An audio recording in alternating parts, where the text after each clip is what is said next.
तो मैं आपको बता दूं कि ऐसे आदिम मानव समुदाय जिनकी शारीरिक विशेषताओं में समानता हो उसे प्रजाति कहते हैं। ठीक है, मतलब ऐसे पुराने मानव समुदाय जिनकी शारीरिक विशेषता जो है एक जैसी हो, उनमें समानता हो, उसे ही प्रजाति कहते हैं।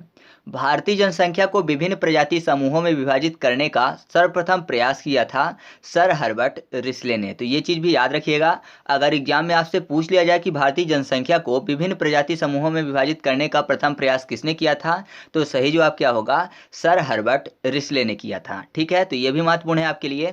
इसके बाद वर्ष 1931 में बीएस गुहा ने जनगणना के समय भारतीय जनसंख्या में प्रजाति तथ्यों को देखने की महत्वपूर्ण कोशिश की थी।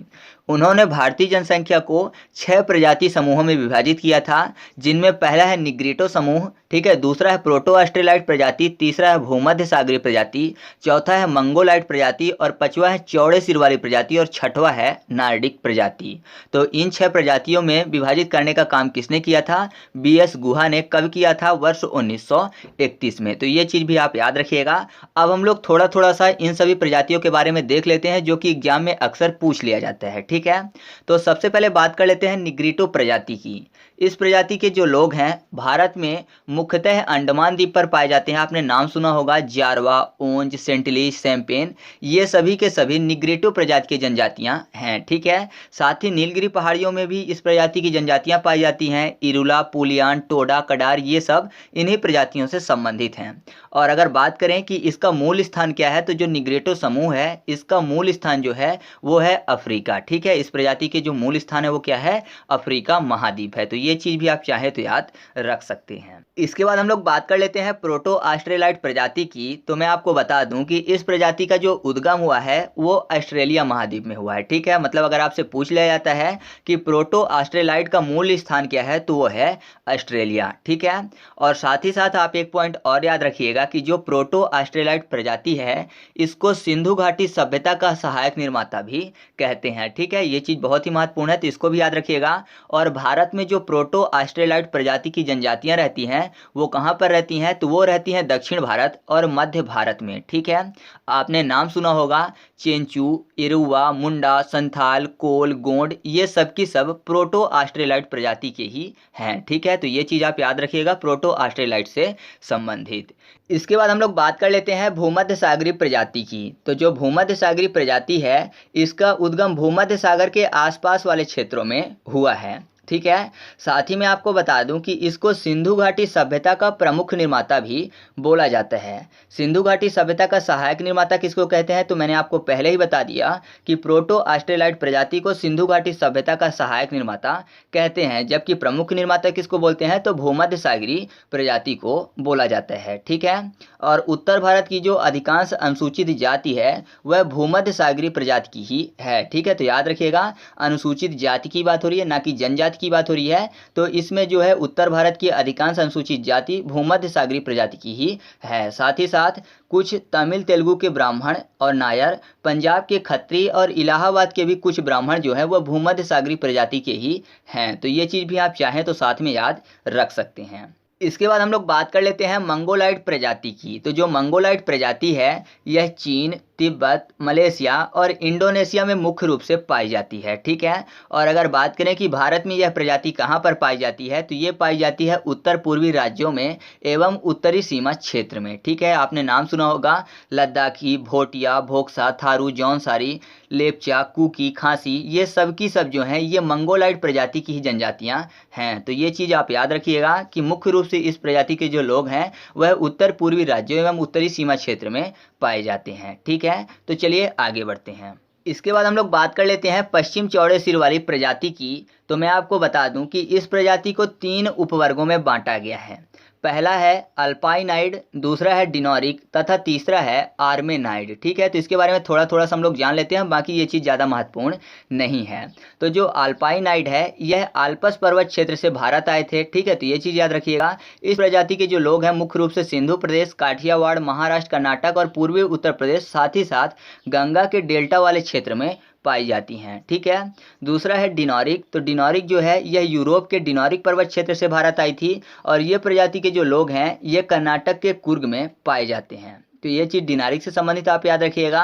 तीसरा है आर्मेनाइट, तो ये प्रजाति जो है ये अर्मेनिया के काकेकस पर्वत से भारत आई थी, ठीक है। इस प्रजाति के जो लोग हैं मुख्य रूप से महाराष्ट्र के पारसी लोग यही हैं, ठीक है। तो ये चीज़ आप इससे संबंधित भी याद रखिएगा। बाकी पश्चिम चौड़े सिर वाले प्रजाति से संबंधित कोई भी चीज़ें ज़्यादा महत्वपूर्ण नहीं है। इसके बाद हम लोग बात कर लेते हैं नार्डिक प्रजाति की। तो जो नार्डिक प्रजाति है इसका उद्गम स्थल नार्वे है, मतलब मूल स्थान क्या है इसका, नार्वे है, ठीक है। और साथ ही साथ याद रखिएगा कि नार्डिक प्रजाति के लोगों के शरीर में कोई भी वर्णक नहीं पाया जाता है, ठीक है।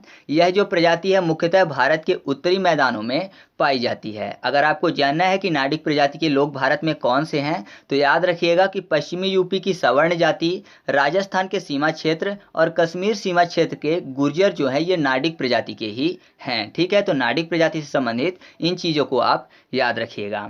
और लास्ट में आप एक चीज़ और याद रखिएगा कि जो निग्रिटो मानव समूह है यह भारत में प्रवेश करने वाला पहला मानव समूह था और सबसे लास्ट में यानी सबसे अंत में भारत में प्रवेश करने वाला जो प्रजाति है वो कौन सी है, वो नार्डिक प्रजाति है, ठीक है। तो ये चीज़ आप याद रखिएगा, एग्जाम के लिए ये भी काफ़ी ज़्यादा महत्वपूर्ण है। तो इस तरीके से हम लोगों ने प्रजातियों से संबंधित जितनी भी चीज़ें महत्वपूर्ण थी एग्जाम के लिए उनको हम लोगों ने थोड़ा थोड़ा करके देख लिया है। अब हम लोग बात कर लेते हैं जनजातियों के बारे में, ठीक है। तो सबसे पहले हम लोग देख लेते हैं कि जनजाति कहते किसे हैं। तो किसी भी ऐसे मानव समुदाय को जिसमें आदिम लक्षण, विशिष्ट संस्कृति, भौगोलिक अलगाव और बड़े पैमाने पर समुदाय के साथ संपर्क में संकोच और पिछड़ेपन जैसी विशेषताएं पाई जाती हैं उसे ही जनजाति कहते हैं, ठीक है। तो ये चीज़ याद रखिएगा। और जो जनजाति है इसमें मूल प्रजाति के लक्षण अधिक स्पष्ट होते हैं, अर्थात उनका जो प्रजाति मिश्रण है वो अधिक नहीं हुआ होता है, ठीक है। और मैं आपको बता दूं कि अनुसूचित जनजाति जो शब्द है वो सबसे पहले भारतीय संविधान में ही प्रयोग किया गया था। तो ये भी याद रखिएगा, एग्जाम के लिए बहुत ही बड़ा फैक्ट है, एग्जाम में ये भी पूछा जा सकते हैं। और अगर आप जानना चाहते हैं कि भारतीय संविधान के अनुसार जनजाति किसे कहते हैं तो मैं आपको बता दूं कि अनुच्छेद 366(25) के अनुसार जनजाति से तात्पर्य ऐसे समुदाय से है जो संविधान के अनुच्छेद 242 के तहत अनुसूचित जनजाति के रूप में माने गए हैं, ठीक है। मतलब जो अनुसूचित जनजाति के रूप में संविधान के अनुच्छेद 242 में दर्ज हैं उन्हें ही जनजाति बोला जाता है। बाकी आपको पता है कि संविधान की अनुसूची 5 में अनुसूचित जनजाति के प्रशासन तथा अनुसूची 6 में असम, मेघालय, त्रिपुरा और मिजोरम के अनुसूचित जनजाति क्षेत्रों के प्रशासन से संबंधित बातें कही गई हैं, ठीक है। और एक चीज़ और याद रखिएगा कि संसद अगर चाहे तो किसी भी जनजाति समुदाय को सूची में जोड़ सकता है और किसी भी जनजाति समुदाय को सूची से निकाल सकता है, ठीक है। मतलब अनुसूचित जनजाति का दर्जा चाहे तो संसद दे सकता है और चाहे तो दर्जा छीन भी सकता है, बाकी कोई भी अनुसूचित जनजाति का दर्जा नहीं देता, ठीक है। और जो भारत में अनुसूचित जनजाति है इनको आदिवासी भी कहा जाता है। तो ये चीज़ें आप अनुसूचित जनजाति से संबंधित थोड़ी थोड़ी याद रखिएगा। अब हम लोग याद करते हैं ट्रिक के माध्यम से कि कौन सी जनजाति भारत में कहाँ पर पाई जाती है, ठीक है। तो चलिए अब हम लोग ट्रिक की तरफ चलते हैं। तो सबसे पहले हम लोग बात कर लेते हैं थारू जनजाति की। तो जो थारू जनजाति है यह नेपाल और भारत के सीमावर्ती तराई क्षेत्रों में निवास करती है। मुख्य रूप से यह भारत के उत्तर प्रदेश, उत्तराखंड और बिहार में निवास करती है। और मैं आपको बता दूं कि यह जनजाति हिंदू धर्म को मानती है और खुद को राजपूतों का वंशज यह मानते हैं। और इससे संबंधित एक महत्वपूर्ण चीज़ ये है कि जो थारू जनजाति है यह दीपावली को शोक के रूप में मनाते हैं, ठीक है। तो थारू जनजाति संबंधित ये चीज़ें आपको याद रखनी है। अब हम लोग कोरिलेट कर लेते हैं राज्यों को थारू जनजाति से। तो यहाँ पर देखिए थारू में शब्द लिखा हुआ है तारू, थारू, तारू मतलब तारों की बात हो रही है। और उत्तराखंड में क्या शब्द लिखा हुआ है, ऊ, तारा, ऊ के बाद तारा शब्द लिखा हुआ है ना, ऐसे ही उत्तर प्रदेश में ऊ के बाद तर लिखा हुआ है तो तर को तारा कर लेते हैं। और थारू को भी हम लोगों ने तारों कर लिया था। तो आप ऐसे आसानी से याद रखिएगा कि थारू जनजाति कहाँ पाई जाती है, उत्तराखंड और उत्तर प्रदेश में, ठीक है। और बिहार याद करने के लिए देखिए बिहार में शब्द लिखा हुआ है विहार, यानी हम, और हारने की बात हो रही है। तो थारू की याद करने के लिए हारू कर लेते हैं, थारू हारू दोनों मैच करेंगे, ठीक है, यानी हार की बात हो रही है। तो याद रखिएगा कि थारू जनजाति भारत के उत्तर प्रदेश, उत्तराखंड और बिहार में पाई जाती है, ठीक है। तो आपको ये पॉइंट याद हो चुका है। इसके बाद हम लोग बात कर लेते हैं अगले पॉइंट की। तो अगला है भोटिया जनजाति। जो भोटिया जनजाति है यह उत्तराखंड के पहाड़ियों में और उत्तर प्रदेश के तराई क्षेत्र में पाई जाती है। इससे संबंधित एक चीज़ याद रखिएगा कि जो भोटिया जनजाति है ये ऋतु प्रवास के लिए जानी जाती है। मतलब गर्मी के मौसम में ये ऊंचाई पर स्थित घास के मैदानों में चले जाते हैं और जैसे ही ठंडी वापस आ जाती है तो ये घाटियों में वापस आ जाते हैं। ठीक है, तो ऋतु प्रवास के लिए कौन सी जनजाति जानी जाती है? भोटिया जनजाति जानी जाती है। तो याद करने के लिए देखिए, भोटिया में शब्द लिखा हुआ है भौटिया। वॉट, WHAT, वॉट की बात हो रही है। वॉट मतलब क्या होता है? क्या। आपको पता है एक क्वेश्चन वाला शब्द है, मतलब क्वेश्चन पूछ रहा है, और अगर कोई भी क्वेश्चन पूछेगा तो जाहिर सी बात है उसका उत्तर देना पड़ेगा। तो उत्तर फॉर उत्तर प्रदेश और उत्तर से ही उत्तराखंड, क्योंकि दोनों में उत्तर उत्तर शब्द लिखा हुआ है। तो आप ऐसे आसानी से याद रखिएगा कि जो भोटिया जनजाति है वो कहाँ पाई जाती है? भारत के उत्तर प्रदेश और उत्तराखंड में। बहुत ही आसानी से याद हो गया। तो चलिए आगे बढ़ते हैं। इसके बाद हम लोग बात कर लेते हैं बुक्सा जनजाति की। तो जो बुक्सा जनजाति है यह भारत के उत्तर प्रदेश और उत्तराखंड राज्य में पाई जाती है। ठीक है, इससे संबंधित एक महत्वपूर्ण चीज़ याद रखिएगा कि जो बुक्सा जनजाति है इसमें अनुलोम प्रतिलोम विवाह प्रचलित है। अनुलोम प्रतिलोम विवाह का मतलब है कि उच्च कुल का पुरुष तो निम्न कुल की महिला, या फिर निम्न कुल का पुरुष तो उच्च कुल की महिला, इनमें विवाह होता है, उसी को अनुलोम और प्रतिलोम विवाह बोला जाता है। ठीक है, तो यहाँ पर देखिए बुक्सा को हम लोग उत्तर प्रदेश और उत्तराखंड से याद करने की कोशिश करते हैं। तो बुक्सा में शब्द लिखा हुआ है बुक से, यानी बुक की बात हो रही है, किताब की बात हो रही है। और आपको पता है कि हम लोग किताब से क्या करते हैं, जो हमारे प्रश्न होते हैं उनके उत्तर ढूंढते हैं। मतलब कि जो चीज़ें हम लोग को जाननी होती हैं, जिन उत्तर को हम लोग को जानना होता है, तो उनको हम लोग किससे जानते हैं? बुक से जानते हैं। तो बुक से फॉर बुक्सा, और उत्तर जानते हैं तो उत्तर फॉर उत्तर प्रदेश और उत्तराखंड। तो आप ऐसे याद रखिएगा कि बुक्सा जनजाति कहाँ पाई जाती है? उत्तर प्रदेश और उत्तराखंड में। क्योंकि जो उत्तर हमको नहीं पता होते हैं वो उत्तर हम कहाँ से पता करते हैं? बुक से पता करते हैं। ठीक है, तो चलिए आगे बढ़ते हैं।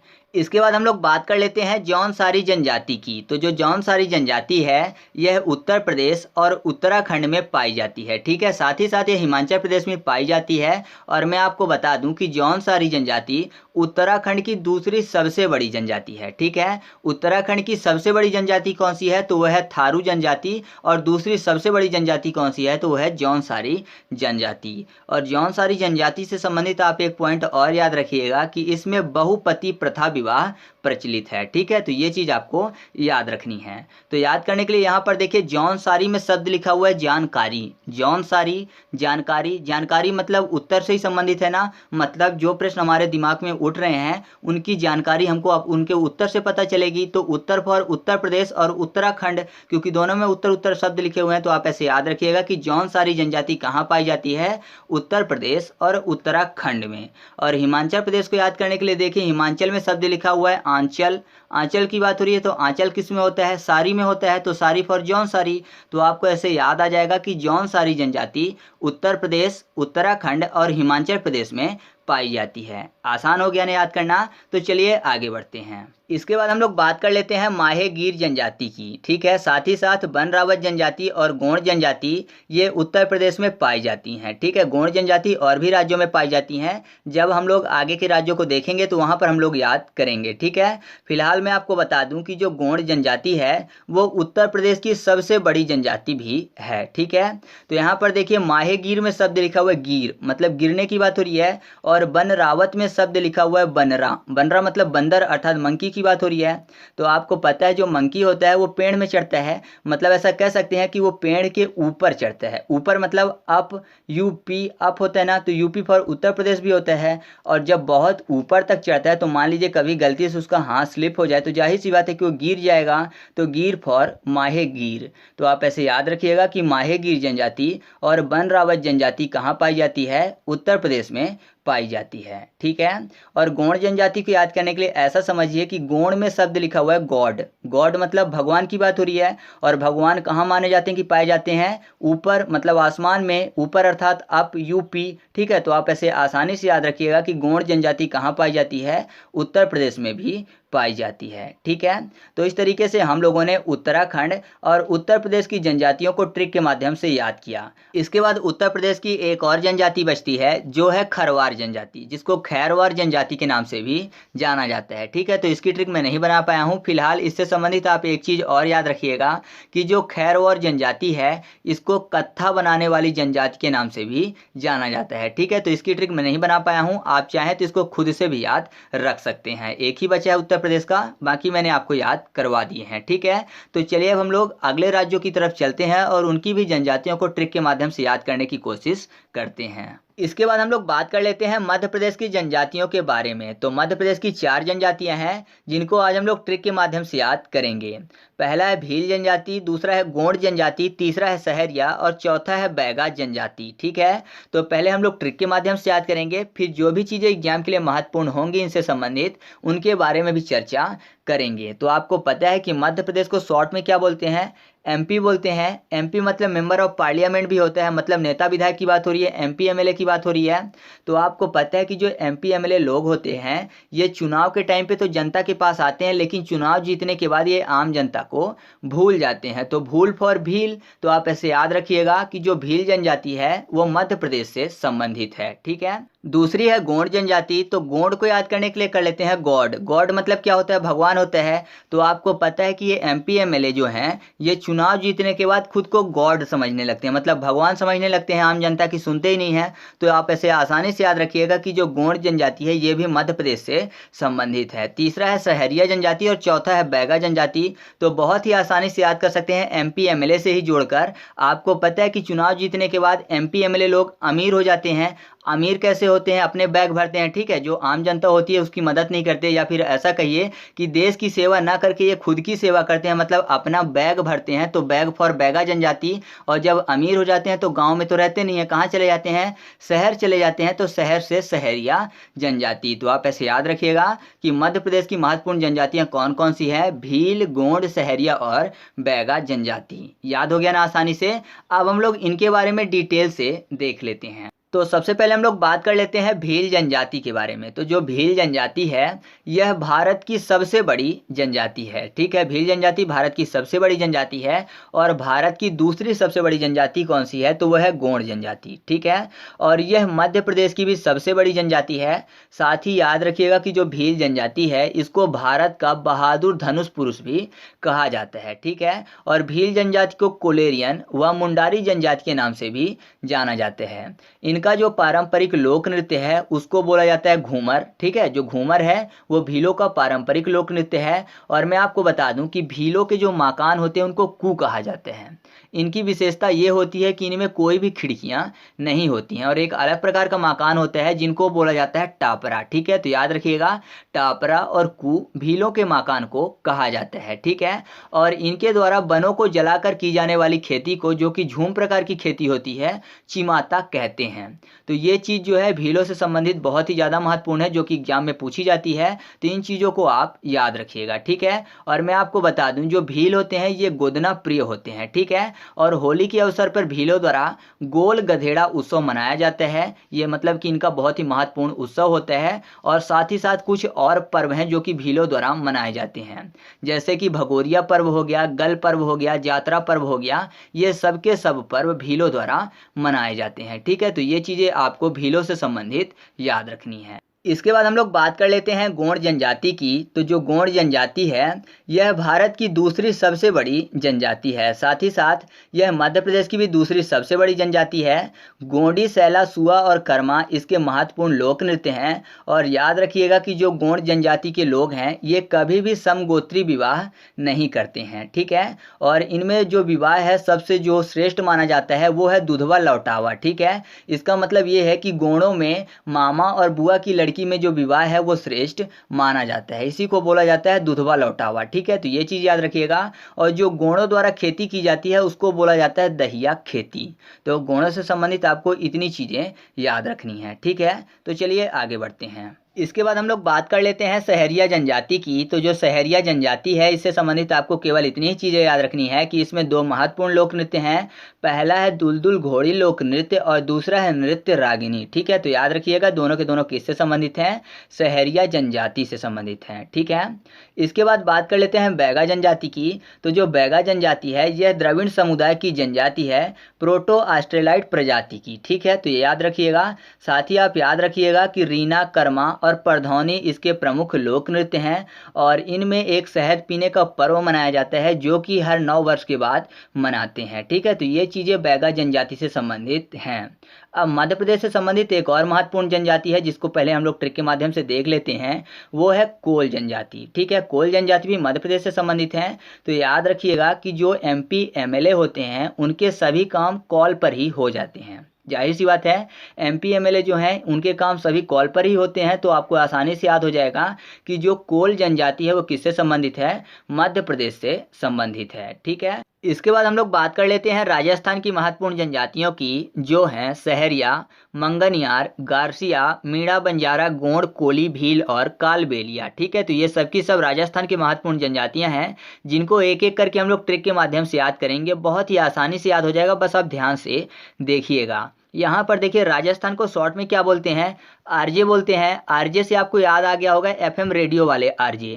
आपको पता है कि जो FM रेडियो वाले RJ होते हैं वो शायरियाँ भी सुनाते हैं, शेर भी सुनाते हैं और साथ ही साथ वो गाते भी हैं, है ना, और गाना भी सुनाते हैं, ऐसा समझिए। तो यहाँ पर देखिए सहरिया में शब्द लिखा हुआ है शायरियाँ। तो आपको पता है जो RJ होते हैं शायरियाँ करते हैं, तो शायरियाँ से आपको सहरिया याद आ जाएगा। तो याद रखिएगा सहरिया जनजाति किससे संबंधित है, राजस्थान से संबंधित है। अब देखिए मंगनियार में शब्द लिखा हुआ है गानियार, मतलब गाना यार की बात हो रही है, तो गाने की बात हो रही है। तो गाना कौन गा रहे हैं, RJ गा रहे हैं। तो आप ऐसे याद रखिएगा कि RJ यानी राजस्थान। तो मंगनियार कहाँ की जनजाति है, राजस्थान की जनजाति है। गारसिया में शब्द लिखा हुआ है गारसिया, मतलब फिर से गाने की बात हो रही है, तो फिर से RJ आप आसानी से याद कर लेंगे। फिर देखिए क्या शब्द लिखा हुआ है, मीणा। मीणा को याद करने के लिए कर लेते हैं वीणा। वीणा आपको पता है एक वाद्य यंत्र है, ठीक है, और उसको बजाते हैं, तो बजाना फॉर बंजारा। तो यहाँ भी RJ से संबंधित हो गया गाना बजाना। ठीक है, तो आप ऐसे आसानी से याद रखिएगा कि मीणा और बंजारा किस राज्य की महत्वपूर्ण जनजातियां हैं, राजस्थान की महत्वपूर्ण जनजातियां हैं। ठीक है,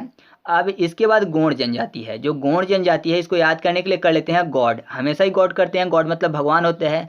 तो आपको पता है कि राजा का स्थान भी भगवान से कम नहीं होता है। पहले राजतंत्र जब चलता था तो राजा का स्थान भगवान से कम नहीं होता था। तो आप ऐसे आसानी से याद रखिएगा राजा फॉर राजस्थान। तो गोंड जनजाति राजस्थान में भी पाई जाती है। ठीक है, इसके बाद है कोली जनजाति। जो कोली जनजाति है उसको हम लोग यहाँ पर ट्रिक के माध्यम से याद नहीं करेंगे, क्योंकि जो कोली जनजाति है वो गुजरात में भी पाई जाती है और साथ ही साथ महाराष्ट्र में भी पाई जाती है। तो वहाँ पर हम लोग इकट्ठा ट्रिक के माध्यम से याद कर लेंगे, आसानी से याद हो जाएगा। ठीक है, इसके बाद बात करते हैं भील जनजाति की। तो यहाँ पर देखिए भील को याद करने के लिए कर लेते हैं भूल, और राजस्थान में राज शब्द लिखा हुआ है। तो आपको पता है अगर मान लीजिए आपका कोई सीक्रेट है यानी राज है, तो आप चाहेंगे कि जिसको पता चल गया वो भूल जाए, है ना, मतलब किसी से ना बोले भूल जाए, तो भूल फॉर भील। तो याद रखिएगा जो भील जनजाति है वो राजस्थान से भी संबंधित है। ठीक है, अब बचता है कालबेलिया। तो कालबेलिया को याद करने की मैं ट्रिक नहीं बना पाया हूं, लेकिन आप याद रखिएगा कि जो कालबेलिया जनजाति है ये सांपों का खेल दिखाती है और उसी से पैसे कमाती है। ठीक है, तो ये आपको याद रखना है खुद से।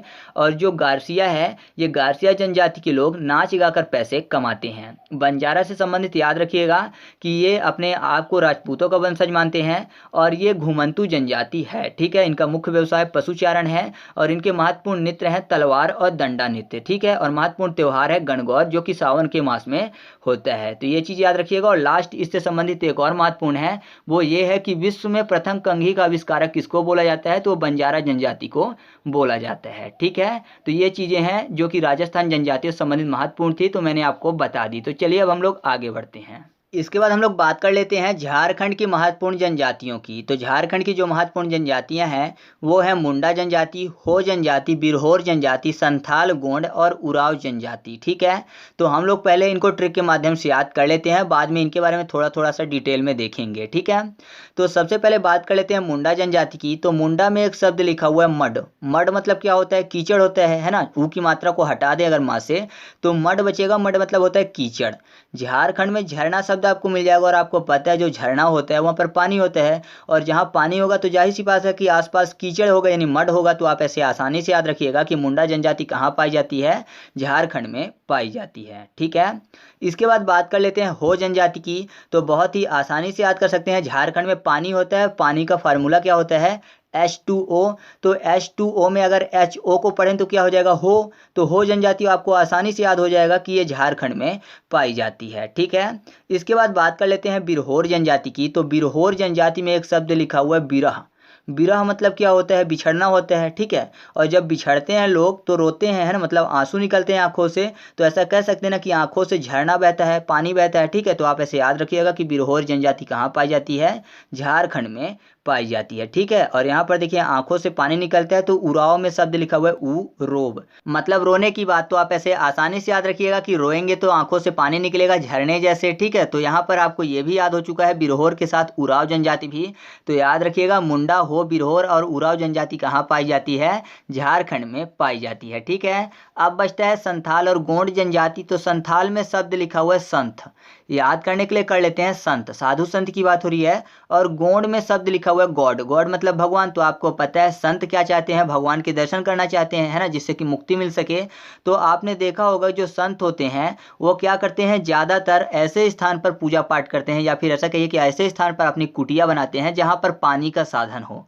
आपने देखा होगा ज़्यादातर रामायण में या फिर महाभारत में, तो आपको ये चीज़ पता होगी। तो संत ज़्यादातर पानी वाले स्थान के पास अपनी कुटिया या फिर आश्रम बनाते हैं। तो पानी वाला स्थान मतलब झारखंड। तो आप ऐसे आसानी से याद रखिएगा कि संथाल और गोंड जनजाति कहाँ पाई जाती है, झारखंड में पाई जाती है। तो इस तरीके से आपको झारखंड की महत्वपूर्ण जनजातियां ट्रिक के माध्यम से याद हो चुकी हैं। अब मैं आपको थोड़ा थोड़ा इनके बारे में बता देता हूं, ठीक है। तो सबसे पहले बात कर लेते हैं मुंडा जनजाति के बारे में। तो जो मुंडा जनजाति है ये मुख्यतः छोटा नागपुर के पठार में पाई जाती है, जो कि झारखंड में निवास करती है, ठीक है। मैं आपको बता दूं कि इनके मृतकों के कब्र पर दफन का एक पत्थर होता है जिसको बोलते हैं सिसंदरी, ठीक है, जो कि इनकी वंशावली का प्रतीक होता है। और मैं आपको बता दूं कि ये एक ही गोत्र में विवाह कभी भी नहीं करते हैं। और अधिकांश जो मुंडा जनजाति के लोग हैं वो सरना धर्म को मानते हैं, ठीक है। किस धर्म को मानते हैं, सरना धर्म को मानते हैं। और एक चीज़ और आप इनसे संबंधित याद रखिएगा कि जांग टोपा अनुष्ठान जो है वो मुंडा धर्म में पूर्वजों की अस्थियों से संबंधित होता है, ठीक है। तो इतनी चीज़ें आपको मुंडा धर्म से संबंधित याद रखनी है। इसके बाद हम लोग बात कर लेते हैं उराव जनजाति के बारे में, ठीक है। तो जो उराव जनजाति है यह प्रतिसत्तात्मक होती है, ठीक है। और ये पूर्ण रूप से कृषि पर आधारित होती है। मैं आपको बता दूं कि इनके धार्मिक पुरुष को पाहन कहा जाता है। और एक महत्वपूर्ण चीज़ याद रखिएगा उराव जनजाति से संबंधित कि जो उराव जनजाति है ये कुरुख भाषा बोलते हैं, इस कारण से इनको कुरुख जनजाति भी कहते हैं, ठीक है। यह जो जनजाति है इसमें दो प्रकार के विवाह प्रचलित हैं। एक है अंडी विवाह जो कि बातचीत द्वारा होता है, और दूसरा है ओपोर तोपी विवाह जो कि अपहरण द्वारा किया जाता है। तो ये चीज़ याद रखिएगा कि ये दोनों विवाह किससे संबंधित हैं, उराव जनजाति से संबंधित हैं, ठीक है। इसके बाद हम लोग बात कर लेते हैं अगली जनजाति की। तो अगली जनजाति है संथाल जनजाति। जो संथाल जनजाति है मैं आपको बता दूं कि यह झारखंड की सबसे बड़ी जनजाति है, ठीक है। और संथालों में विवाह को बुपल के नाम से जाना जाता है। तो ये चीज़ आप संथाल जनजाति से संबंधित याद रखिएगा, ठीक है। तो इस तरीके से हम लोगों ने झारखंड की महत्वपूर्ण जनजातियों को देखा। अब इनसे संबंधित एक चीज़ आपको और याद रखना है कि जो झारखंड में उराव, हो और मुंडा जनजाति हैं इनमें अनेक त्यौहार मनाए जाते हैं, जिनमें एक है सरहुल त्यौहार, एक है फागु त्यौहार और एक है भागे त्यौहार, ठीक है। जो सरहुल त्यौहार होता है वो फूलों का एक प्रकार का त्यौहार होता है। तो ये चीज़ आप इनसे संबंधित याद रखिएगा। अब हम लोग अगले राज्यों की तरफ चलते हैं। इसके बाद हम लोग बात कर लेते हैं छत्तीसगढ़ की महत्वपूर्ण जनजातियों के बारे में। तो छत्तीसगढ़ की एक महत्वपूर्ण जनजाति है वो है कवर्धा, ठीक है। पहले इसको याद करेंगे फिर मैं आपको इसके बारे में थोड़ी सी जानकारी दूंगा जिससे आपको पता चल जाएगा छत्तीसगढ़ की और जनजातियों का नाम। तो कवर्धा को याद करने के लिए देखिए यहाँ पर देखिए शब्द लिखा हुआ है कवर, ठीक है। ऐसा समझिए कि कोई भी बुक है उसके ऊपर के कवर की बात हो रही है। तो कवर क्यों चढ़ाते हैं, जिससे कि बुक को क्षति ना पहुंचे, मतलब नुकसान ना पहुंचे किसी भी प्रकार का। कवर खराब हो तो हो, बुक खराब ना हो, ठीक है। इसी कारण से तो कवर लगाते है ना। तो आप ऐसे याद रखिएगा छत्ती फॉर छत्तीसगढ़। तो आपको याद हो जाएगा कि कवर्धा जो जनजाति है किससे संबंधित है, छत्तीसगढ़ से संबंधित है, ठीक है। एक और महत्वपूर्ण जनजाति है जो है बिरहोर जनजाति, ये भी छत्तीसगढ़ से संबंधित है। तो बिरहोर में शब्द लिखा हुआ है बिरह, बिरह से क्षति यानी नुकसान तो होता ही है। तो आप ऐसे आसानी से याद रखिएगा बिरह मतलब क्या होता है, बिछड़ने की बात हो रही है। तो आपने देखा होगा बहुत सारे लोगों को बिछड़ने के कारण कई सारी समस्याएं होती है, यानी क्षति होती है अर्थात नुकसान होता है। तो आपको ऐसे याद आ जाएगा कि बिरहोर जनजाति भी छत्तीसगढ़ से संबंधित है। और मैं आपको बता दूं जो छत्तीसगढ़ है वो मध्य प्रदेश से अलग हुआ है, जिस कारण से मध्य प्रदेश की जितनी भी जनजातियां हैं सब की सब छत्तीसगढ़ में भी पाई जाती हैं। तो याद रखिएगा जो मध्य प्रदेश की जनजातियां मैंने आपको ट्रिक के माध्यम से याद करवाई थी वो छत्तीसगढ़ में भी आएंगी, ठीक है। तो कोई भी अलग से ट्रिक बताने की जरूरत नहीं है क्योंकि मध्य प्रदेश से ही छत्तीसगढ़ अलग हुआ था। अलग से केवल आपको दो ही नाम याद रखने हैं, एक है कवर्धा और दूसरा है बिरहोर जनजाति, ठीक है। तो चलिए अब हम लोग अगले राज्य की बात कर लेते हैं। इसके बाद हम लोग बात कर लेते हैं पश्चिम बंगाल के जनजातियों की। तो पश्चिम बंगाल की दो महत्वपूर्ण जनजातियां हैं, एक है लोधा जनजाति और दूसरा है भूमिज जनजाति। ठीक है, तो इन दोनों को आसानी से याद कर सकते हैं क्योंकि लोधा में शब्द लिखा हुआ है लोधा, अगर एक शब्द आगे जोड़ दें रा तो क्या हो जाएगा लोधर। धा जो है घा की तरह दिखता है तो कैसे बन जाएगा लो घर, यानी घर और बंगला एक ही तरह की बात हो गई ना। तो आप ऐसे आसानी से याद रखिएगा कि जो लोधा जनजाति है किससे संबंधित है, पश्चिम बंगाल से संबंधित है। और जो घर होता है या फिर बंगला होता है कहाँ बना होता है, भूमि पे बना होता है, तो भूमि से भूमिज भी आपको याद आ जाएगा। तो याद रखिएगा लोधा और भूमिज जनजाति किससे संबंधित है, पश्चिम बंगाल से संबंधित हैं। ठीक है, इसके बाद हम लोग बात कर लेते हैं लक्षद्वीप की जनजाति की। तो लक्षद्वीप की एक महत्वपूर्ण जनजाति है जो है वासी जनजाति। तो बहुत ही आसानी से याद कर सकते हैं, वासी में शब्द लिखा हुआ है वॉश, WASH, वॉश मतलब होता है धोना। और लक्षद्वीप में लक्स शब्द आपको मिल जाए, लक्स जो कि एक शॉप का नाम है, ठीक है, एक साबुन है। तो ऐसे आसानी से याद रख सकते हैं कि लक्स साबुन से क्या करना है, धोना है, मतलब हाथ धोना है, जिससे कि कोरोना के केस और ना बढ़े या फिर ऐसे कहिए कि अपनी सुरक्षा हो सके। तो आप ऐसे आसानी से याद रखिएगा कि जो वासी जनजाति है किससे संबंधित है, लक्षद्वीप से संबंधित है, क्योंकि वासी में वॉश शब्द लिखा हुआ है। वॉश करते हैं किससे, सोप से, और सोप का नाम यहाँ पर लक्स लिखा हुआ है, लक्स फॉर लक्ष्य, ठीक है, यानी लक्षद्वीप। तो आपको ये भी आसानी से याद हो चुका है। तो चलिए आगे बढ़ते हैं। इसके बाद हम लोग बात कर लेते हैं सिक्किम की। तो सिक्किम की दो महत्वपूर्ण जनजातियां हैं, एक है लेप्चा जनजाति और दूसरा है भूटिया जनजाति। ठीक है, इससे पहले एक पॉइंट आया था भोटिया जनजाति, जिसको मैंने आपको याद करवाया था कि उत्तर प्रदेश और उत्तराखंड में पाई जाती है। मैंने आपको याद कैसे करवाया था, भोटिया में शब्द लिखा हुआ था वॉट, या वॉट मतलब होता है क्या, क्या जो कि क्वेश्चन पूछा जा रहा है तो उत्तर देंगे, तो उत्तर फॉर उत्तर प्रदेश और उत्तराखंड। तो इस तरीके से हम लोगों ने उसको याद किया था। जबकि अगर आपसे पूछा जाता है कि भूटिया जनजाति कहाँ पाई जाती है, तो वो सिक्किम में पाई जाती है। तो इसको बहुत ही आसानी से याद कर सकते हैं। अगर लेप्चा को हम लोग थोड़ा सा तोतले शब्द में पढ़ें, तो लेप्चा को अगर तोतले में पढ़ेंगे तो क्या मिलेगा शब्द, ले पैचा। ले पैचा मतलब ले पैसा शब्द निकल रहा है ना, ले पैसा, पैसा मतलब सिक्का। तो आप ऐसे याद रखिएगा कि सिक्किम की महत्वपूर्ण जनजाति कौन सी है, लेप्चा जनजाति। ठीक है, और भूटिया को याद करने के लिए ऐसा समझिए कि भूटिया में शब्द लिखा हुआ है भूतिया, मतलब ऐसा समझिए कि कोई भी भूतिया घर है या फिर भूतिया बंगला है, यानी भूतिया महल है, कुछ भी। तो यहाँ पर अगर कोई भी व्यक्ति जाएगा तो जाहिर सी बात है कि डर जाएगा, और डर के कारण जब घर आएगा तो बीमार पड़ जाएगा। बीमार मतलब सिक हो जाएगा, सिक फॉर सिक्किम। तो आप ऐसे आसानी से याद रखिएगा कि लेप्चा जनजाति और भूटिया जनजाति दोनों की दोनों कहाँ पाई जाती हैं, सिक्किम में पाई जाती हैं। याद हो गया ना आसानी से। तो चलिए आगे बढ़ते हैं। इसके बाद हम लोग बात कर लेते हैं नागालैंड के जनजातियों की। तो नागालैंड में तीन महत्वपूर्ण जनजातियां पाई जाती हैं। पहली जनजाति है नागा जनजाति, दूसरी है कोन्या की जनजाति और तीसरा है कचहरी जनजाति। ठीक है, तो नागा जनजाति याद करवाने की जरूरत तो बिल्कुल नहीं है, नागा फॉर नागालैंड, याद हो गया आसानी से। ठीक है, दूसरा है कोन्या की जनजाति। तो ऐसा समझिए कि नाग अगर कोई देख ले तो जाहिर सी बात है वो चुपचाप कोने से निकल जाते हैं, है ना। नाग को देख ले अगर कोई भी तो वो कोने से चुपचाप निकल जाता है, तो कोना फॉर कोन्याक। तो आप ऐसे याद रखिएगा कि नागालैंड की दूसरी महत्वपूर्ण जनजाति कौन सी है, कोन्याक जनजाति है। ठीक है, और कचहरी को याद करने के लिए ऐसा समझिए कि कचहरी में का के बाद शब्द लिखा हुआ है चेहरी। चेहरी को याद करने के लिए कर लेते हैं जहरी, मतलब जहर की बात हो रही है। तो आपको पता है कि नाग अगर किसी को काट ले तो उसके शरीर में जहर चला जाएगा। तो आप ऐसे याद रखिएगा कि नागालैंड की तीसरी महत्वपूर्ण जनजाति कौन सी है, कचहरी जनजाति। तो इस तरीके से हम लोगों ने नागालैंड की तीन महत्वपूर्ण जनजातियों को ट्रिक के माध्यम से याद किया। पहला है नागा जनजाति, दूसरी है कोन्याक जनजाति और तीसरी है कचहरी जनजाति। ठीक है, तो ये चीजें भी आपको याद हो चुकी हैं। तो चलिए अब हम लोग आगे बात कर लेते हैं। इसके बाद हम लोग बात कर लेते हैं कर्नाटक की। तो कर्नाटक की महत्वपूर्ण जनजातियां हैं भारती, परिवार, तलवार, सिद्धि, गोंड और बरदा। ठीक है, ये सब की सब कर्नाटक की महत्वपूर्ण जनजातियां हैं। तो बहुत ही आसानी से याद कर सकते हैं क्योंकि कर्नाटक में शब्द लिखा हुआ है कर्ण। कर्ण मतलब सूर्यपुत्र कर्ण की बात हो रही है। और आपको पता है ये कब थे, महाभारत काल में। तो महाभारत में भारत शब्द भारत फॉर भारती। तो आपको पहली जनजाति आसानी से याद हो चुकी है। आपको पता है जो कर्ण थे वो परिवार के खिलाफ लड़ रहे थे। ठीक है, वो अर्जुन के भाई थे सगे। ठीक है, तो वो परिवार के खिलाफ लड़ रहे थे किससे, तलवार से और तीर धनुष से।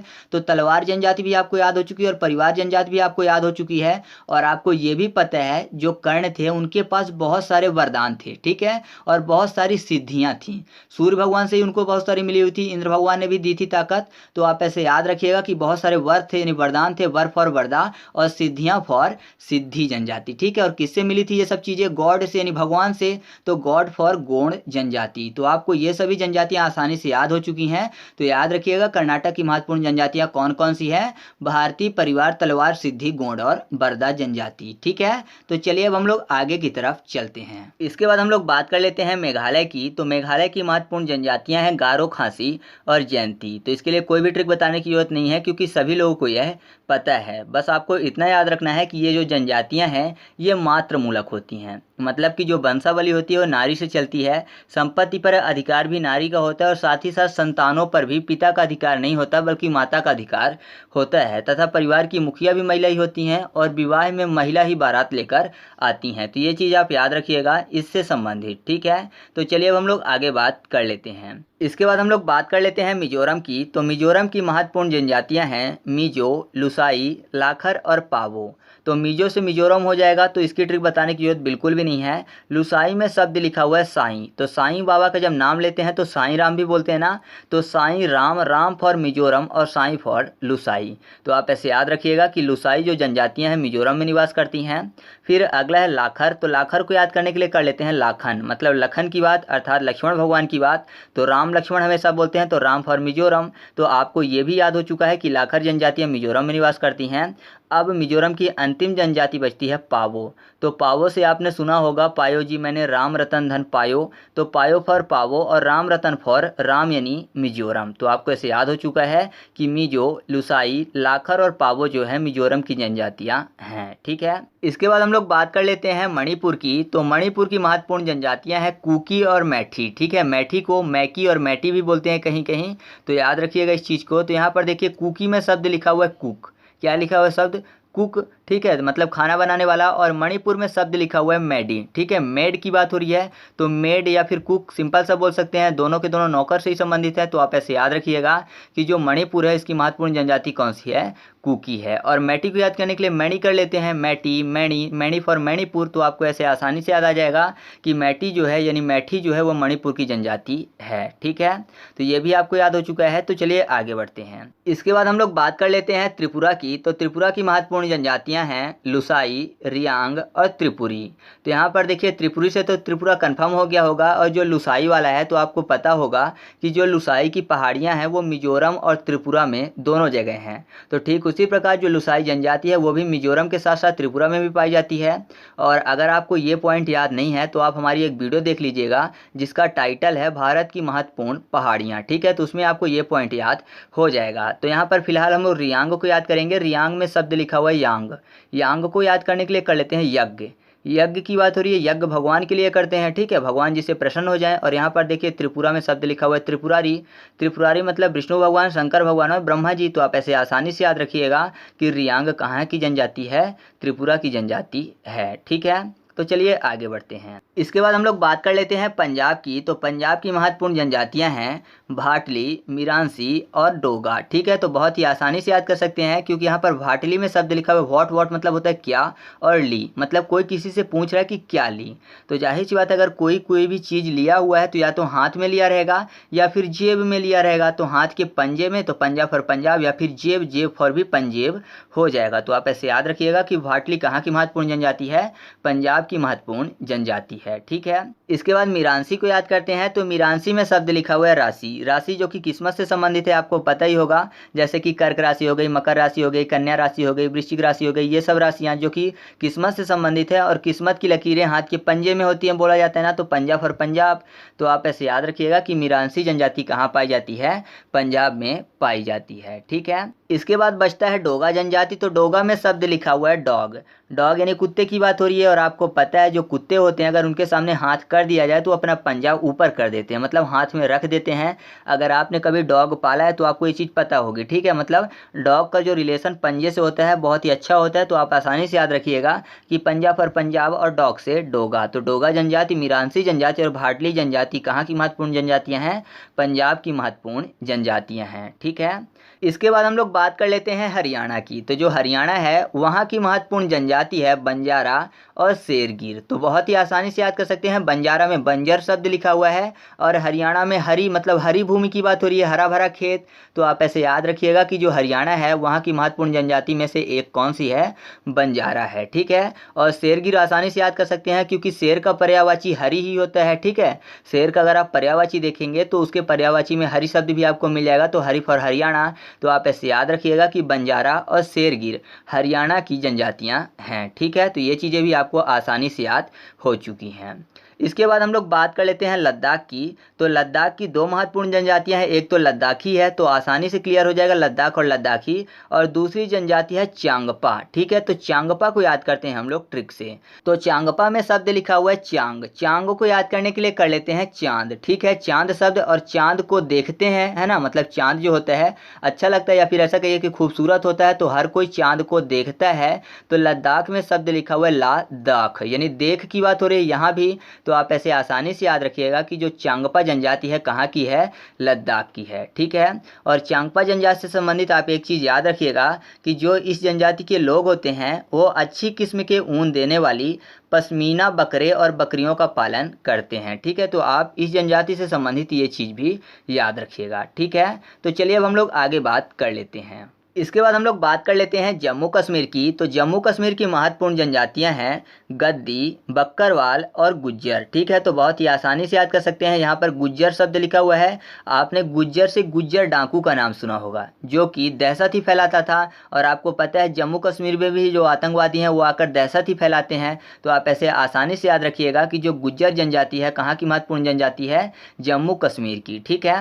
बक्करवाल को याद करने के लिए कर लेते हैं बक्कर को बंकर। आपको पता होगा कि जो हमारी सेना है वो बंकर बना के रहती है कहाँ, जम्मू कश्मीर में, जिससे कि आतंकियों को मुंह तोड़ जवाब दे सके और साथ ही साथ पाकिस्तान की सेना को भी। तो आप ऐसे याद रखिएगा कि जम्मू कश्मीर की दूसरी सबसे महत्वपूर्ण जनजाति कौन सी है, बक्करवाल है, ठीक है। अब बचता है गद्दी।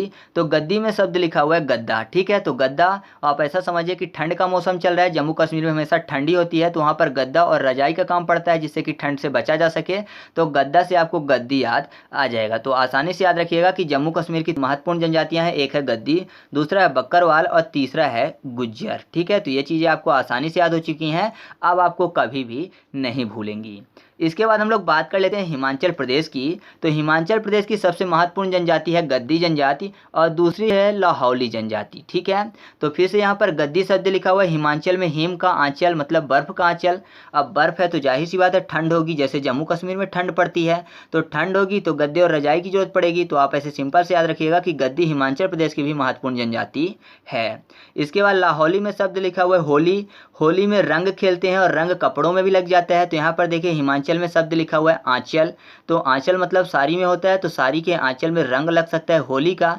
तो आप ऐसे याद रखिएगा कि हिमाचल प्रदेश की दूसरी महत्वपूर्ण जनजाति लाहौली है, ठीक है। ये भी आपको याद हो चुका है, कोई भी दिक्कत आपको नहीं होगी।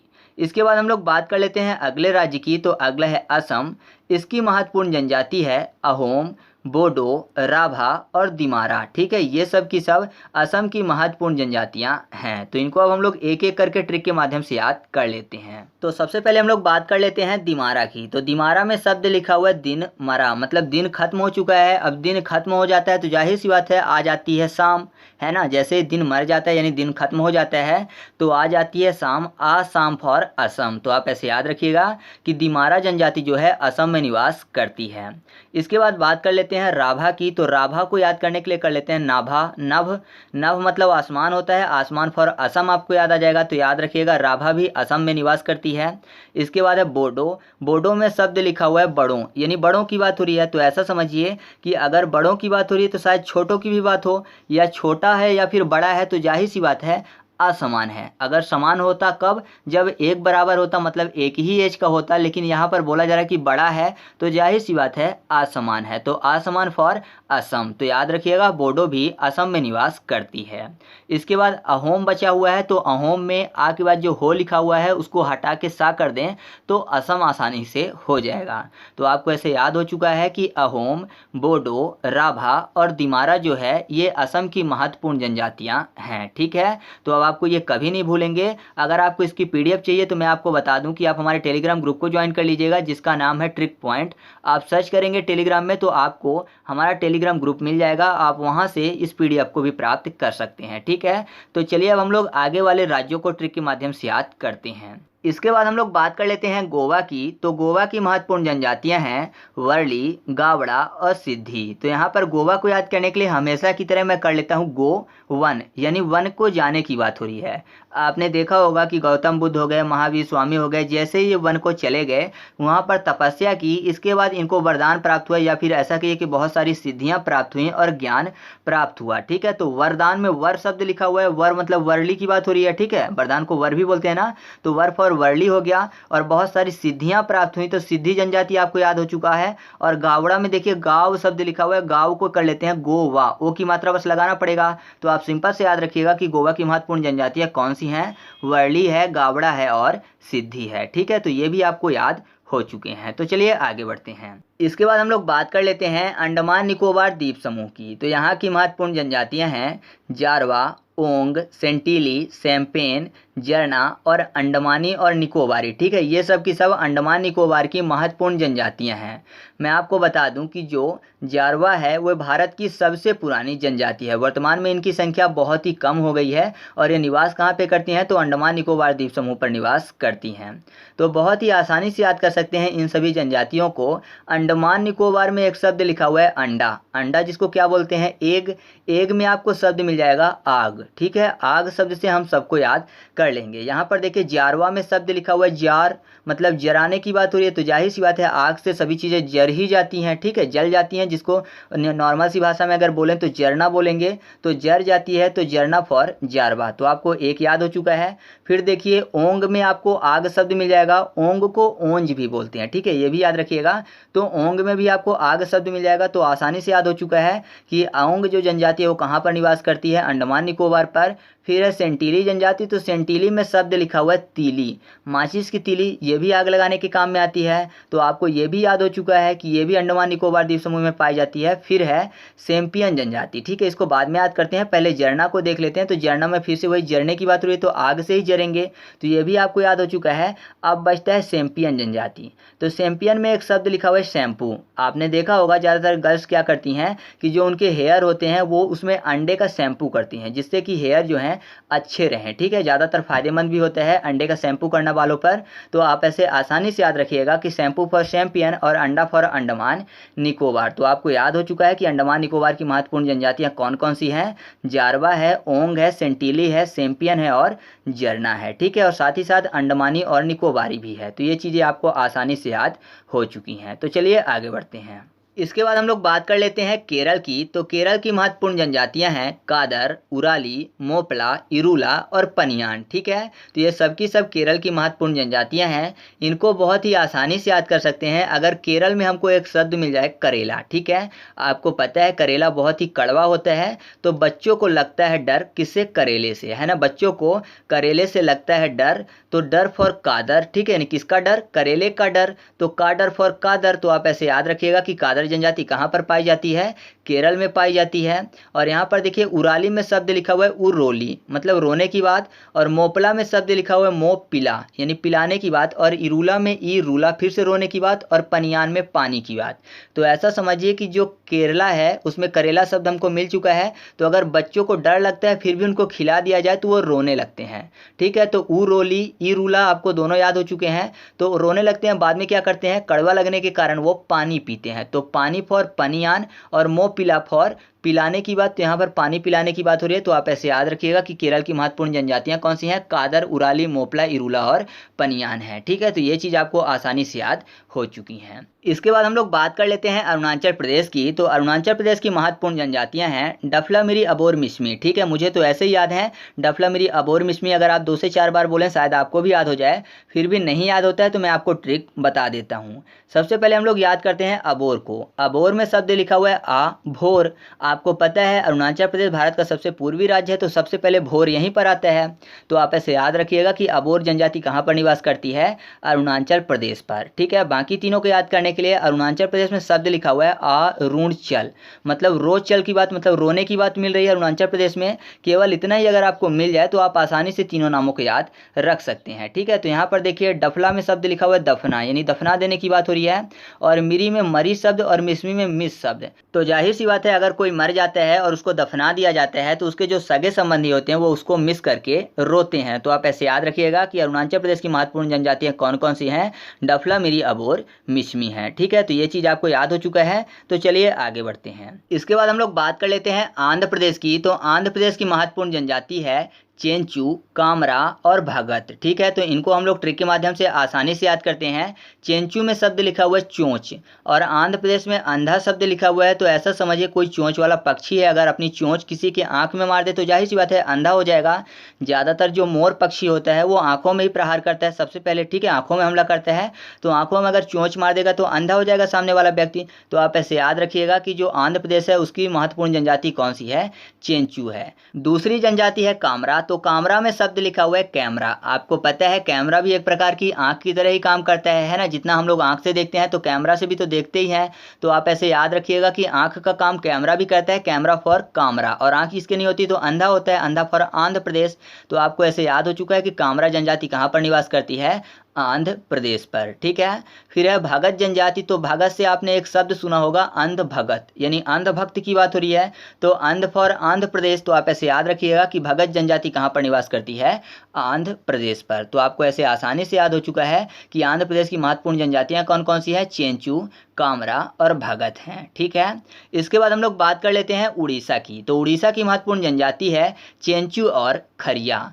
तो यहाँ पर देखिए उड़ीसा में उड़ने की बात हो रही है। उड़ते कौन है, तो आप बोलेंगे पक्षी उड़ते हैं, पक्षियों के चोंच भी होते हैं और चोंच से ही वो खाते हैं। तो खाते हैं मतलब खारिया, तो खारिया फॉर खरिया आपको याद आ जाएगा, और चोंच फॉर चेंचू। तो आप ऐसे याद रखिएगा कि उड़ीसा की महत्वपूर्ण जनजातियाँ कौन कौन सी हैं, चेंचू और खरिया हैं। मैं आपको बता दूं कि पक्षी से आप पश्चिम बंगाल मत कर लीजिएगा। पश्चिम बंगाल की महत्वपूर्ण जनजातियाँ मैंने आपको पहले ही याद करवा दी हैं, वो है लोधा और भूमिज। ठीक है, लोधा में रा लगा दिया था हम लोगों ने, तो लो घर हो गया था, और घर जो है वो बंगले को बोलते हैं। ठीक है, और बंगला भूमि में होता है, भूमि फॉर भूमिज। तो आप ऐसे कंफ्यूज मत होइएगा। इसको याद करने की मैं अलग ट्रिक नहीं बना पाया हूँ, तो बस इसी तरीके से आप इसको याद रख सकते हैं। तो चलिए अब हम लोग आगे बात कर लेते हैं। इसके बाद हम लोग बात कर लेते हैं तेलंगाना की। तो तेलंगाना की महत्वपूर्ण जनजाति है चेंचू जनजाति। ठीक है, आपको पता है तेलंगाना जो है आंध्र प्रदेश से अलग हुआ है, तो जाहिर सी बात है आंध्र प्रदेश वाली जनजातियां ही इसी में होंगी। तो आंध्र प्रदेश की जनजातियां हैं वो इसी में आ जाएंगी, उसमें चेंचू भी शामिल था। मैं आपको बता दूं कि जो चेंचू है वो तेलंगाना के साथ साथ आंध्र प्रदेश की सबसे बड़ी जनजाति है। तो इसके लिए मैं आपको अलग से ट्रिक नहीं बताऊंगा, आप आंध्र प्रदेश के साथ याद रखिएगा कि आंध्र प्रदेश से अलग हुआ तो आंध्र प्रदेश की सभी जनजातियां इसमें पाई जाती हैं। साथ में मैंने केवल चेंचू इसलिए बता दिया क्योंकि चेंचू यहाँ की सबसे बड़ी जनजाति है। ठीक है, तो अगर ऑप्शन में आंध्र प्रदेश ना हो और आंध्र प्रदेश वाली जनजातियां हों तो आप तेलंगाना बेफिक्र होकर टिक लगा दीजिएगा। ठीक है, तो चलिए अब हम लोग आगे बात कर लेते हैं। इसके बाद हम लोग बात कर लेते हैं तमिलनाडु की। तो जो तमिलनाडु है यहाँ की महत्वपूर्ण जनजातियाँ हैं टोडा और बड़गा। तो तमिलनाडु में तमिल शब्द लिखा हुआ है, याद करने के लिए हमेशा मैं क्या करता हूँ, तालीम कर लेता हूँ। तालीम एक उर्दू शब्द है जिसका मतलब होता है शिक्षा। ठीक है, तो यहाँ पर देखिए टोडा में शब्द लिखा हुआ है टो। टो का मतलब क्या होता है, पैर का अंगूठा। अंगूठा से अंगूठा छाप याद कर लेते हैं। तो ऐसा समझिए कि अगर किसी को तालीम नहीं दिया जाएगा तो जाहिर सी बात है अंगूठा छाप हो जाएगा, तो आपको टोडा ऐसे आसानी से याद हो सकते हैं। इसके बाद बड़गा शब्द लिखा हुआ है। तो बड़गा में शब्द लिखा हुआ है बड़ा गा।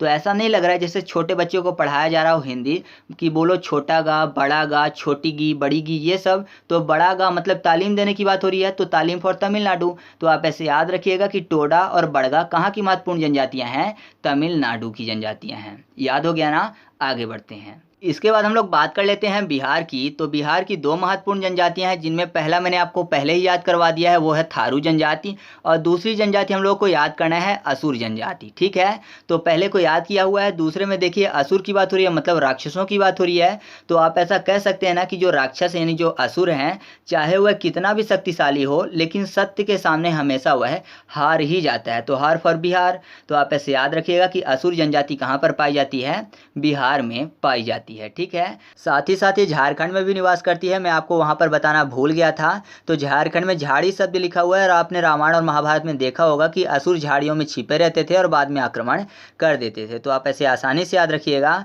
कि जो असुर जनजाति है वो बिहार के साथ साथ झारखंड में भी पाई जाती है। ठीक है, तो चलिए आगे बढ़ते हैं। इसके बाद हम लोग बात कर लेते हैं महाराष्ट्र की। तो महाराष्ट्र की महत्वपूर्ण जनजातियां हैं बंजारा, वारली और कोली। ठीक है, तो कोली को हम लोग लास्ट में याद करेंगे। अभी राजस्थान से भी हम लोगों ने कोली शब्द को हटा दिया है, वहाँ भी याद नहीं किया था, तो इसको हम लोग लास्ट में याद करने की कोशिश करेंगे। यहाँ पर देखिए बंजारा में शब्द क्या लिखा हुआ है, बंजर, और महाराष्ट्र में शब्द लिखा हुआ है मैं हरा राष्ट्र। महाराष्ट्र में हरा राष्ट्र, यानी बोल रहे बंजर हो तो बोल रहे नहीं मैं हरा राष्ट्र हूँ। तो आप ऐसे आसानी से याद रखिएगा कि बंजारा जो है वो महाराष्ट्र में भी पाई जाती है। ठीक है, अब इसके बाद वारली शब्द लिखा हुआ है, वारली में वॉर, वॉर मतलब युद्ध, और महाराष्ट्र में शब्द लिखा हुआ है महान अस्त्र। तो जाहिर सी बात है वॉर में अस्त्र ही होते हैं, एक से बढ़ के एक। तो आप ऐसे आसानी से याद रखिएगा कि जो वारली जनजाति है कहाँ पाई जाती है, महाराष्ट्र में पाई जाती है। ठीक है, इसके बाद हम लोग बात कर लेते हैं इस वीडियो के लास्ट राज्य की, जो है गुजरात। गुजरात में पाई जाने वाली जनजातियां हैं भील, डाफर, टोडिया, बंजारा, कोली और पटेरिया। ठीक है, तो इनको बहुत ही आसानी से याद करेंगे। देखिए भील में शब्द लिखा हुआ है भूल, तो ऐसा कह सकते हैं ना कि जो लोग गुजर जाते हैं, मतलब जिनकी डेथ हो जाती है, समय के साथ लोग उनको भूल जाते हैं। तो आप ऐसे याद रखिएगा कि गुजरात की एक महत्वपूर्ण जनजाति कौन सी है, भील है, या फिर ऐसा भी कह सकते हैं कि भील जनजाति जो है ये गुजरात की सबसे बड़ी जनजाति है। ठीक है, इसके बाद है डाफर शब्द। तो डाफर याद करने के लिए आपको साथ निभाना साथियां जो सीरियल है वहां पर चलना पड़ेगा। आपने देखा होगा जो कोकिला थी वो हमेशा डफर ही बोला करती थी।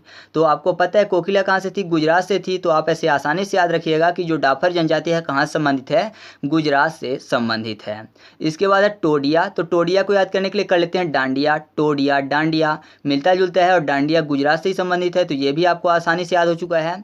इसके बाद बंजारा जनजाति को याद करते हैं। तो बंजारा में देखिए शब्द क्या लिखा हुआ है, ज्यारा, और गुजरात में गा के बाद शब्द क्या लिखा हुआ है, ज्यारा। तो आप ऐसे आसानी से याद रखिएगा कि दोनों शब्द कॉमन है। तो बंजारा जनजाति गुजरात में भी पाई जाती है। इसके बाद कोली को अभी छोड़ देते हैं, पहले पटेरिया को याद करते हैं। पटेरिया में शब्द लिखा हुआ है पटरियां। तो आपको पता है कि पटरियों से कौन गुजरती है, ट्रेन गुजरती है ना, पटरियों से ट्रेन गुजरती है, तो गुजरना फॉर गुजरात। तो आपको ऐसे याद हो चुका है कि पटेरिया जनजाति भी गुजरात में पाई जाती है। अब इसके बाद हम लोग कोली जनजाति को याद करते हैं कि ये किन किन राज्यों में पाई जाती है। तो ये तो राजस्थान में पाई जाती है, गुजरात में भी पाई जाती है और महाराष्ट्र में भी पाई जाती है। तो कोली में शब्द लिखा हुआ है काली। काली होती है रात, रात फॉर गुजरात। महाराष्ट्र को याद करने के लिए कर लेते हैं महारात। तो महारात में भी रात शब्द मिल जाएगा, रात होती है काली, काली फॉर कोली। तो आपको महाराष्ट्र और गुजरात याद हो चुके हैं कि यहाँ पर कोली जनजाति भी पाई जाती है। अब राजस्थान बचा, राजस्थान में राज शब्द लिखा हुआ है, जाकोता कर लें अगर आसानी से तो रात हो जाएगा। तो आप यहाँ भी याद रख सकते हैं कि कोली जनजाति राजस्थान में पाई जाती है। तो इस तरीके से हम लोगों ने कोली जनजाति को भी ट्रिक के माध्यम से याद किया। ठीक है, तो कुल मिलाकर जो भी भारत की महत्वपूर्ण जनजातियाँ थी सभी को हम लोगों ने ट्रिक के माध्यम से याद किया। अब हम लोग कुछ और चीज़ें जनजातियों से संबंधित हैं उनको भी देख लेते हैं। ठीक है, तो मैं आपको बता दूं कि जो जनजातियां हैं इनमें सबसे पवित्र विवाह माना जाता है क्रय विवाह को। ठीक है, दूसरा आपको यह जानना जरूरी है कि आदिवासियों को मसीहा किसे कहा जाता है, तो वह कहा जाता है ठक्कर बापा को। एक जनजाति के बारे में मैंने आपको ट्रिक से याद करवाया था, वो था लेप्चा जनजाति। आप कमेंट करके बताइएगा कि यह जनजाति किस राज्य से संबंधित है। और मैं आपको बता दूं कि जो लेप्चा जनजाति है इसको रोंग के नाम से भी जाना जाता है। ठीक है, रोंग के नाम से किसको जाना जाता है, लेप्चा जनजाति को। ठीक है, और मैंने आपको संथाल जनजाति के बारे में बताया था। तो संथालों से संबंधित एक चीज़ और याद रखिएगा कि जो संथाल जनजाति है इनकी लिपि होती है ओल चिकी। ठीक है, आप कमेंट करके बताइएगा कि संथाल जनजाति कहाँ पर पाई जाती है। फिर मैंने आपको हो जनजाति के बारे में बताया था। तो आप हो जनजाति से संबंधित एक चीज़ याद रखिएगा कि हो जनजाति जो है ये वर्षा के लिए धुआं करती है। ठीक है, तो ये चीज़ भी आपके लिए महत्वपूर्ण है। और अगर आपसे पूछ लिया जाता है कि जनजातीय महाद्वीप किसे कहते हैं, तो उसका सही जवाब होगा अफ्रीका महाद्वीप को। ठीक है, तो ये चीज़ें आपके एग्जाम के लिए काफ़ी ज़्यादा महत्वपूर्ण थी। तो मैंने आपको बहुत सारी चीज़ें ट्रिक के माध्यम से याद करवाने की कोशिश की है। उम्मीद है कि आपको ये सभी चीज़ें आसानी से याद हो गई होंगी।